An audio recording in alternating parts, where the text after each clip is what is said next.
Alright, I'm just gonna do the last raspberry for the day and then I'm off. I'm sorry, I know I haven't did this for sometimes, but maybe, I hope, but maybe next time we'll do some more on the Saturdays. Only on Patreon. Just in case I would finish it up for, oh yeah, for The Walking Dead, of course, 'cause I got some better idea, of course. But yeah, so this one is three true disturbing fall horror stories, and it is by Mr. Nightmares. Now, in case you never noticed, this case it is October. I know that I haven't get the chance to react to more of one of those scary video stuff, but if y'all want me to do more of one of the scary videos, at least I on my own, let me know and I'll try to do more of them eventually if I can. So yeah, I'm scared, man. But re-uploading this content to YouTube or any other platform such as TikTok is not allowed and will be removed when found. Which is the result of termination. Okay. Okay, so I guess that's how it happened in TikTok, of course. So yeah, but let's check it out in five, four, three, two.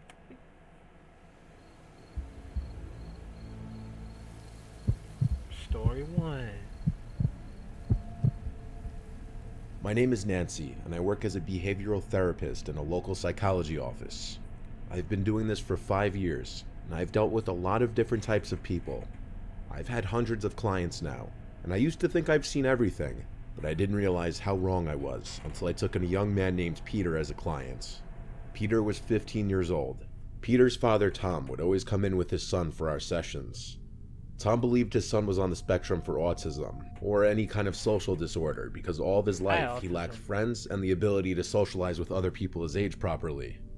What I would do at our therapy sessions is try to talk to Peter about things he enjoyed doing, things he wanted to do, and try to get him to open up about his personal life.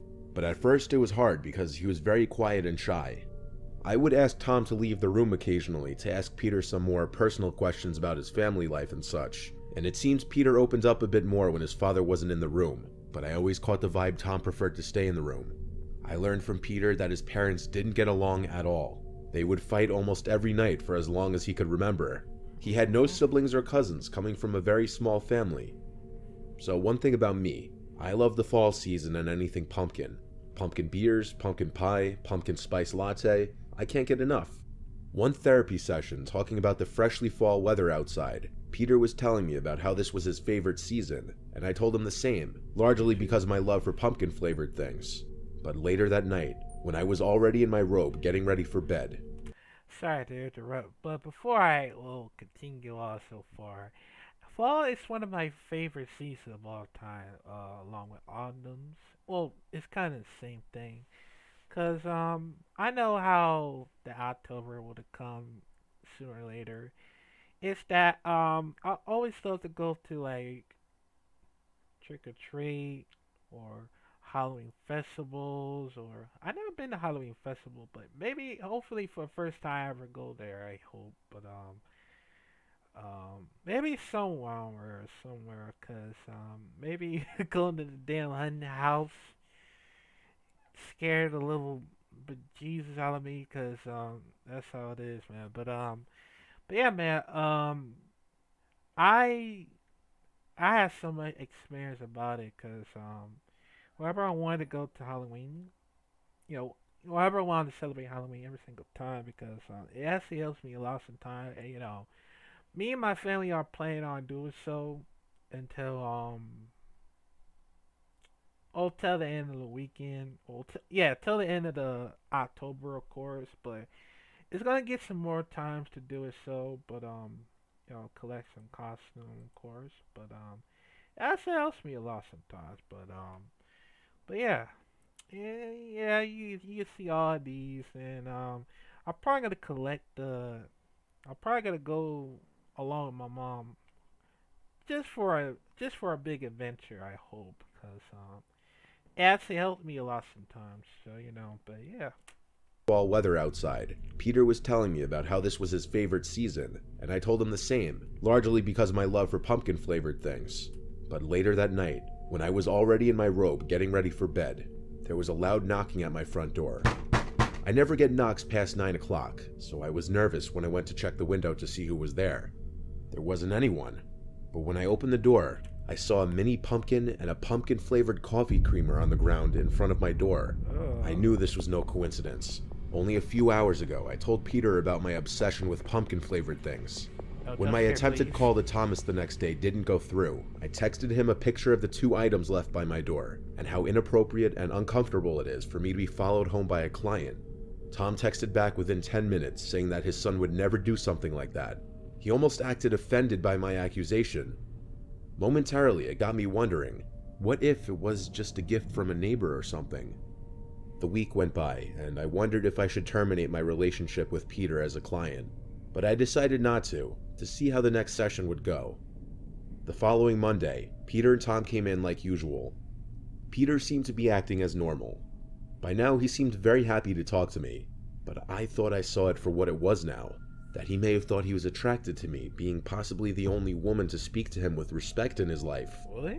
During that session, I brought up the little gifts at my front door with a smile, not directly accusing him of leaving them, just hinting at what a coincidence it was, and I noticed Tom getting annoyed in the corner by my bringing it up.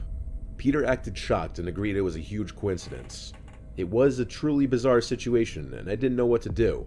But if it happened again, I knew I'd have to terminate our relationship. 2 nights later, a knock at my door again while I was in the living room watching a movie. My heart sank because I already knew what I was expecting. I checked the window again, and no one was there. So I Again? slowly opened the door and sighed out of disgust when I saw more pumpkin flavored things on my stoop. This time a pumpkin pie, pumpkin Cheerios, and pumpkin Oreos. It was a little past 9 o'clock at this point. I got my cell phone and took a picture of the items once again and sent it to Tom. I was about to start typing out a text about why I could no longer see them, but I heard the ding of someone's phone receiving a text right to my left, in the bushes in front of my house.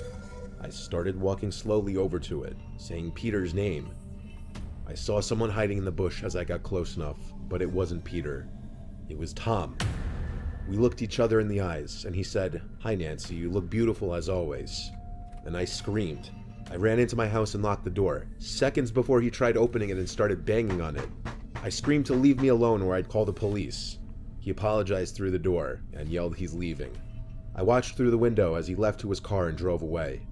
Jesus This Christ. explained not only the unwanted gifts at my door, but possibly the sound of my side gate closing in the middle of the night weeks prior to this. I have no idea how long he was stalking me at my house. My brother, who's a police officer, advised me not to even bother trying to get a restraining order because there wasn't any evidence that he meant me any harm, and it would just be he said, she said allegations. However, I did report the case to the police, and added that Peter may be in an unsafe, abusive household. I don't know what Tom's end goal was by following me home and leaving those things by my door. Based on the way he tried to open my door after I locked it, though, says he wasn't trying to be a romantic type. I feel sorry for Peter.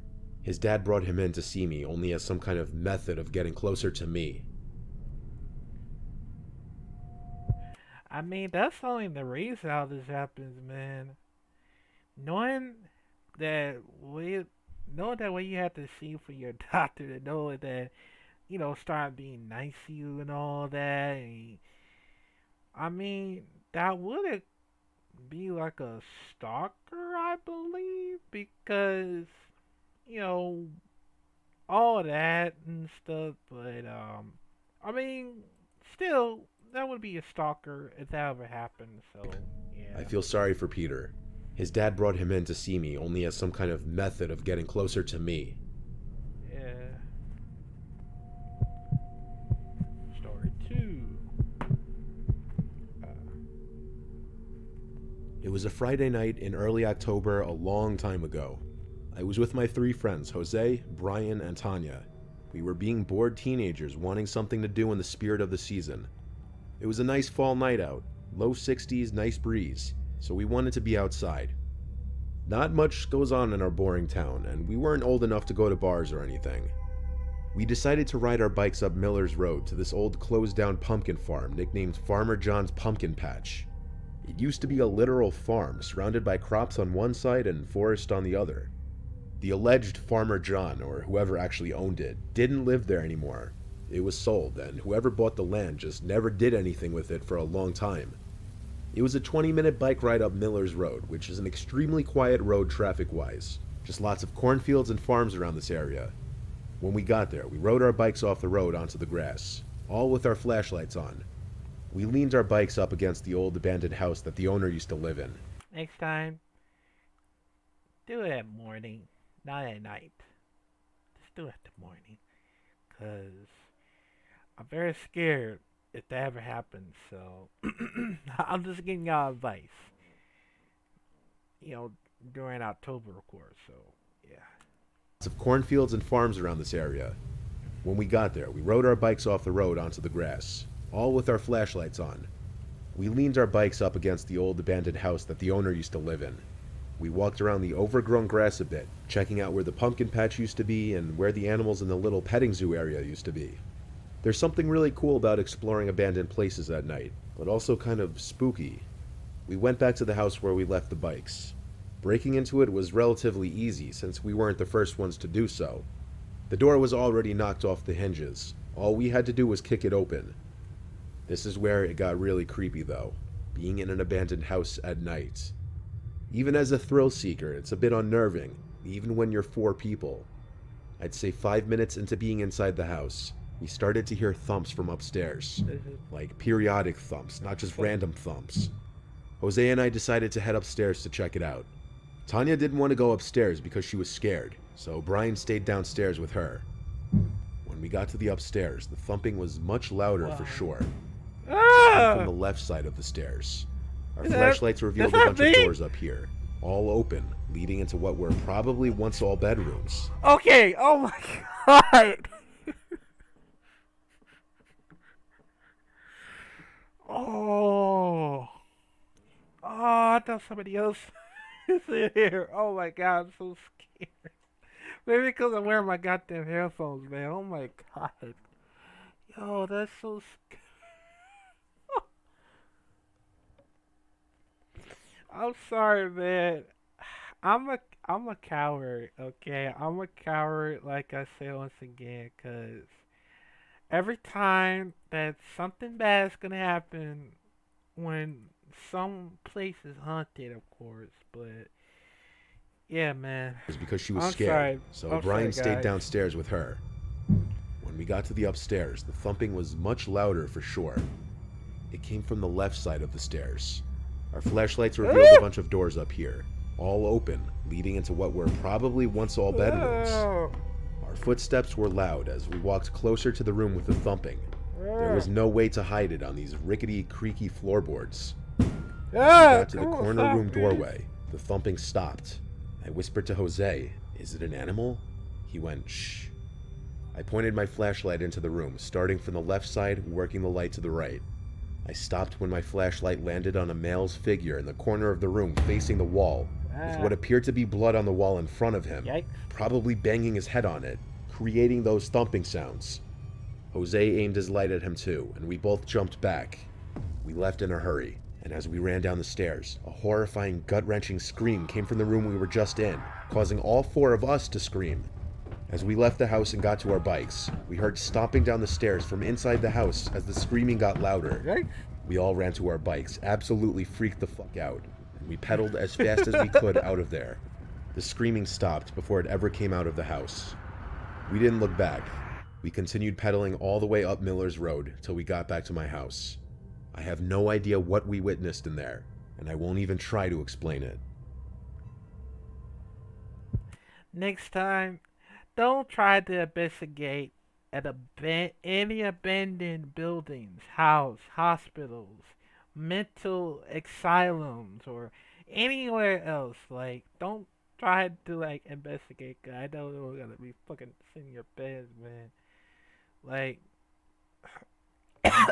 like this is what I'm talking about, bro. This is where the fuck I'm talking about. Like, you notice how every people that wanted to investigate every single one of something bad of it, and some white people shit. No offense, no offense. I'm just saying, but I'm just saying because every time I watch scary movies, people always go investigate whether they're white people or any any people that want to investigate. I know there are a lot of black people that don't want to investigate. Cause you're like, no man, I don't want to investigate. I'm out. I'm out. And I don't blame them. I don't blame them at all because that's not how we do in real life, of course. I mean, I could bring more than people. I could bring five or six or seven because maybe that can help me a lot sometimes when I want to investigate. So yeah, that's how it is, man. Screaming got louder. We all ran to our bikes, absolutely freaked the fuck out, and we pedaled as fast as we could out of there. The screaming stopped before it ever came out of the house. We didn't look back. We continued pedaling all the way up Miller's Road till we got back to my house. I have no idea what we witnessed in there, and I won't even try to explain it. I don't try to explain it either. When I was a little kid, there was this top of the mountains resort I went to with my family 2 different times. The resort was shut down a long time ago, but I remember it for the most part to be a very nice, family-friendly place. Both times we went, it was in the fall, because my mom wanted to go for the changing colors of the leaves. This story takes place the second time we went to the resort. I was, I think, 6 years old. My older brother Corey was around 10, and my little brother was around 4. My parents paid most attention to my little brother, of course, with the expectation that my older brother would be kind of watching out for me. On this particular night, they were doing the bonfire marshmallow roast and hayride. We had ridden the hayride already while the sun was going down. After that was the bonfire and mini fireworks show. At the bonfire, I met this man who started talking to me, asking me if I was having fun and if I'd been to the resort before. He said he was one of the owners. Then he gave me a little laser pointer toy, and I instantly trusted him because, I was 6. The hayride driver announced that he was doing a final ride in the dark, and that he was going to drive down the big hill, which sounded exciting. My older brother suggested we do it. He made some friends at the resort, so I think he disappeared to go look for them to ride the hayride with us. In the meantime, I was still sitting by the bonfire. My dad was drinking beer with his other dad on the other side of the fire, and my mom was with my little brother roasting marshmallows. Eventually, I went to go ask my mom where Corey went, and she said he's going on the hayride and to hurry and get on before they left. So I hurried to the mini line of like 5 people waiting to get on, and when I was on, there were about 15 to 20 people on there, but I didn't see my brother. I sat on one of the haystacks anyway, waiting, as the truck started up, indicating it was about to leave. I saw that man from before climb into the truck with a woman behind him, and he came to sit next to me when he saw me. He asked where my family was, and I shrugged my shoulders. Speaking of that, my brother never got on the hayride. The woman sat next to him. She looked at me and smiled, and he said that's his wife. He asked if I still had that laser pointer, and I said yeah and showed it to him. He smiled. The whole time I spoke with the man, his wife next to him was looking at me, smiling. During the hayride, the two were basically talking to me the whole time. Then, when we were approaching the hill drop where the driver said he was going to floor it, the man next to me saw I was nervous. So when we drove down the hill, he grabbed my arms and lifted them in the air so as to do the no hands thing that people like to do on roller coasters. It actually made me laugh because the drop down was fun. The man asked me if I had been to the arcade of the resort yet, and when I shook my head no, he told me he had the key to a lot of the games, and asked if I wanted it. I of course shook my head yes. He said he'd just have to go get it and go there with me, and it would be all mine. We one by one left the back of the truck as we got back to the bonfire. I can't trust The that. man and woman both walked alongside me, and the woman held my hand and kept calling me sweetie anytime she said something to me. The man said the arcade wasn't far. As we walked away from the brightness of the huge bonfire and into the darkness of the pathway back towards the cabins and main buildings of the resort, I heard Cody's voice call my name from behind. I turned, and it was Cody looking at us. I yelled back, "We're going to the arcade," and the man and woman looked back but didn't say anything. My brother didn't follow us or say anything else. After we got further from the bonfire, the woman's grip on my hand got tighter and we started walking faster. Something wasn't right because her grip was starting to hurt me. I also noticed we weren't going in the direction of the clubhouse. We were heading towards the parking lot. When I asked where we were going, the man said we're getting the key to the arcade games. Next thing I remember, my mom's panicked screaming voice was heard behind us, screaming, "Let go of him." My mom was running over hysterical, and the two strangers stepped away from me, and I remember the woman saying some BS like they were taking me to the front desk area. My mom yelled and cursed at them, and the two of them just quickly walked away into the darkness. I wish my dad was with my mom at that moment to kick the man's ass. The worst part is they got to just drive off and potentially do this to somebody else. My mom asked everybody at the bonfire if they had seen those people. Nobody recognized them. She also reported this to the resort and the police. But really, what could they do once the couple disappeared? The idea that I was almost kidnapped by a creepy older couple when I was only 6 or 7 is stomach churning, even to this day. Jesus Christ, man. That's why I noticed that you can't trust any people that that goes some do something very bad. And knowing for the fact of how this happened before then, like most of the other people that got kidnapped by some strangers, or you know, or a lot of, or almost the children that got kidnapped by a old man or woman. And that's only the problem. Y'all gotta be careful out there, cause we don't want anything bad happens to them, especially when it happens to my niece, cause I'm very worried about it, cause I don't want anything happen to my niece, cause I'll do everything in my strength to like keep them safe. Along with y'all, y'all gotta keep y'all families and your friends safe. As long as nothing bad is ever gonna happen like in real life. Or if it is gonna happen in real life, then shit, man, I don't know what the hell, man. Cause if that ever happens to me, when some creepy couple creepy couples that started to kidnap me for no reason, like I would never trust them at all. Like I know I've been having some trust issues, man. Like god damn. That's the one messed up situation, man. But yeah, that was a great story from Mr. Nightmares. Cause I was thinking that I should do more of more of these next time. Cause if y'all want me to do more on one of the stories from Mr. Nightmares or the others, let me know. Cause I'm actually gonna do so. I'm actually do some if I could. Cause it is October. It is October, and like I said, I will be trying my best to react to more one of those scary, scary things. Cause I'm scared, and I am a coward. So I just don't know, man. But yeah. So that is it. That is it for right about now. Make sure you like, comment, subscribe if you're new here. Click the bell notification down below in case you're new, and I'll see y'all next time. This is Dallas signing out. Bye.